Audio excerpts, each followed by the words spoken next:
Aw tulo bɛ adamadenya ani yiriwa radio-so HDFM de Mankana. Ni aw ka kunnafoniw ye bamanankan na. Octobre Rose ni o ye wuli ka jɔ ye ni o bɛ kɛ an ka jamana kɔnɔ san o san waasa ka se ka sin ani wolonugu cancer kɛlɛ ka bɔ an ka jamana kɔnɔna na a ta ko naaninan o baaraw kurunbɔ kari la Bamakɔ yan nɔ wuli ka jɔw bɛɛ senna waasa ka se ka ɲɛfɔliw kɛ ani ka sɛgɛsɛgɛliw kɛ maaw ye maa minnu ni bana in bɛ u la u bɛ se ka tanga cogoya min na an na kumaw kan bidɔnbar kɔnɔna na ni o tɛmɛna ka bɔ yen nɔ an na taa segukaw fɛ yen nɔ baɲumankɛ tɔn Edi Ko olu ye wuli ka jɔ kɔni kɛ ka kalandenminɛw kɔni di maa 14 ma waasa ɲinɛn ta kalanta hukumu kɔnɔ min ye den kɛrɛfɛ ani kalanta ka kɛ hɛrɛ ani baden kɔnɔ o bɛ se ka sabati cogoya min na an na kumaw fana kan bidɔnbar kɔnɔna na ninnu de ye bakurubaw ye kunnafoni wɛrɛw b'an bolo an na minnu fara ninnu kan ni k'u kunkun n'u ɲɛɲɛ bɔ ɲɔgɔn na aw ye a y'aw danse. Aw tulo bɛ adamadenya ani yiriwa radio-so HDFM de Mankana. Tabarikala a y'aw bisimila ko kura dɔnkibaru kɛnɛ ka na i n'a fɔ an bɔra k'a fɔ kunnafoni bakurubaw la cogoya min na an ka jamana minisiriso min ɲɛsin bɛ kɛnɛya ani yiriwa badabada ma u ye wulikajɔ kɔni kɛ ni ka octobre kalo ale wulikajɔ belebeleba min bɛ kɛ waasa ka se ka bana kɛlɛ ka bɔ an ka jamana kɔnɔna na bana min kɔni bɛ ni o ye sin ani wolonugu cancer kɔni ye fɛn min ye o wulikajɔ baaraw kɔni kurunbɔ karila ka bɛ tɛnɛndon octobre kalo tile 6 san 2025 place du cinquantenaire la Bamakɔ ni y'a ta ko naaninan ye wulikajɔ kɔni kɛlen don fan bɛɛ lajɛlen fɛ waasa ka se ka kunnafoniyaw ani sɛgɛsɛgɛliw kɔni kɛ an ka jamana kurukara kɔnɔna na bana in bɛ maa minnu na ka se ka dɛmɛ don u ma ni ka kunnafoni di u ma kunnafoni minnu ni o bɛ se k'u dɛmɛ bana in kɛlɛli la babuse min taara ɲinɛnta hukumu kɔnɔna na o de ye ka den kɛrɛfɛ kɛlɛ ni ka dɔ fara cɛsiriw kan waasa ka dɛmɛ don maaw ma maa minnu ni a ka kan hukumu kɔnɔna na min ye tabale gosira k'a ɲɛsin kɛnɛya tigilamaw ani jamanadenw ka kunkanko jɛkuluw mɔ ni o ye société civile maaw ye waasa ka se ka kunnafoniya lase muso caman mɔ an ka jamana kɔnɔna na kɛrɛnkɛrɛnnenya la maa minnu bɛ yen ni u ka lahalaw ka gɛlɛn kosɛbɛ. An bɛ taa segukaw fɛ yen nɔ baɲumankɛ tɔn Edi Ko maaw n'u jɛɲɔgɔnw min bɛ tali kɛ Shield Fund ka taa se Barcelone mairie ani DG Eco maaw mɔ ninnu bɛɛ lajɛlen y'u tɛgɛ fara ɲɔgɔn kan ka bɛn jumadon octobre kalo tile 3 san 2025 ni ka kalandenminɛnw kɔni ta k'a di Segu ale kɔni ka centre culturel kɔrɛ kɔni mɔ waasa ka se ka kalanta in ka se ka o kɔni kɛ lafiya ani damu kɔnɔna na. Minɛn minnu dira minɛn ninnu bɛɛ lajɛlen bɛ tali kɛ min ye kalanden minɛn 14 ni 328 min ye kalan ale jirali minɛn 25 bɔɲɔnko fo ka taa se wolosɛbɛ 300 bɔɲɔnko o kɔni dilanna denmisɛnnin 300 la denmisɛnnin minnu ni u somɔgɔw kun ma wolosɛbɛ kɛ u la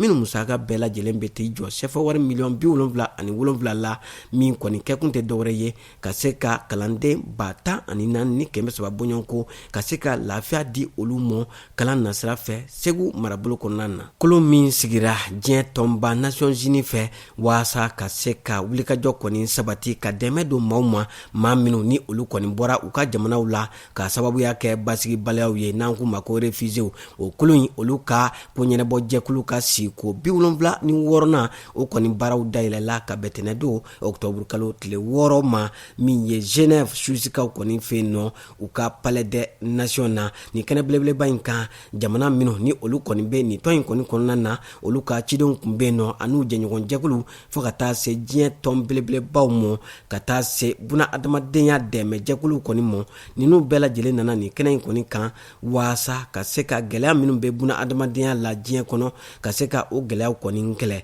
farafinna tɔgɔ la maa minnu kɔni cira ka taa yen nɔ kɛrɛnkɛrɛnnenya la maa minnu bɔra Sahel jamanaw la olu kɔni y'u sɔnni sigi min kan o de ye k'a ɲini diɲɛmaaw fɛ u ka wuli ka dɛmɛ kɔni don maaw ma maa minnu ni u kɔni bɔra u sigiyɔrɔw la ka sababuya kɛ gɛlɛyaw kɔni ye ka se ka u tigilamaw kɔni dɛmɛ. FAO ni olu ka wulikajɔ ye ka se ka dɛmɛ don maaw ma, maa minnu ni u bɔra u sigiyɔrɔw la k'a sababuya kɛ gɛlɛyaw kɔni ye waasa u tigilamaw bɛ se ka sinsin cogoya min na. O de ye u ka wulikajɔ ye faso Maliba kɔni kɔnɔna na. O hukumu kɔnɔ min ye Ren Paulsen ni ale kɔni y'u ka jɛkulu min kɔni sigin bɛ faso Maliba kɔnɔna na waasa ka se ka dɛmɛ ta teliyala ni ka don maanifin kɔni mɔ. A wulila ni ka taa Bamakɔ kɛrɛfɛ dugu min kɔni bɛ ni a bɛ wele ko Tɛntɛnbugu walasa ka se ka taa i ɲɛ da maaw ka, maa minnu ni gɛlɛya ye u bɔ u sigiyɔrɔw la waasa ka se ka a ka cɛsiri ni a ka wulikajɔw kɔni jira ani kokɔrɔmadon k'a ɲɛsin ni maa ninnu ma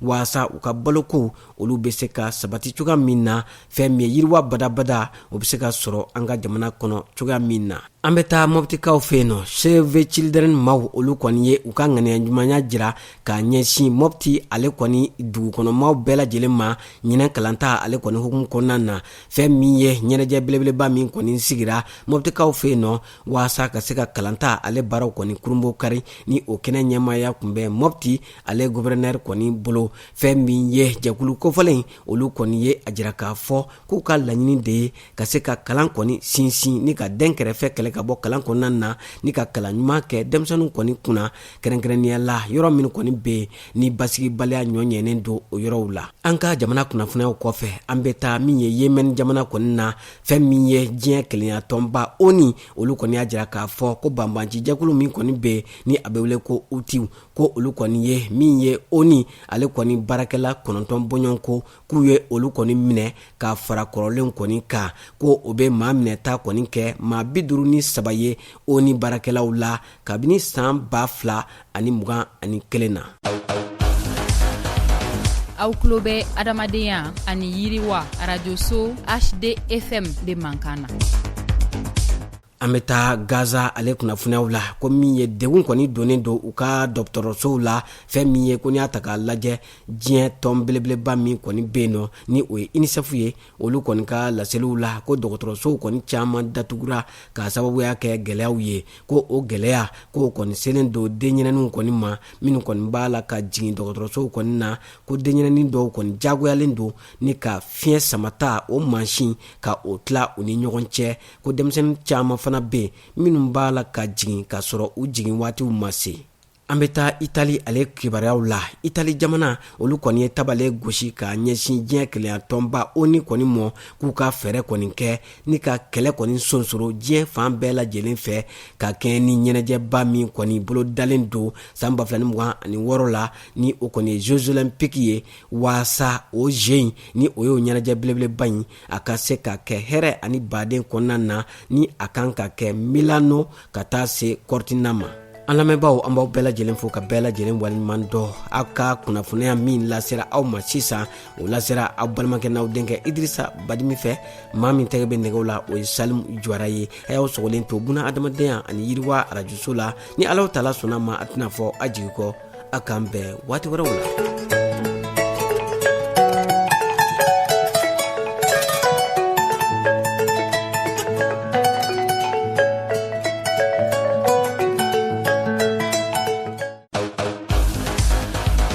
Aw tulo bɛ adamadenya ani yiriwa arajoso HDFM de Mankana.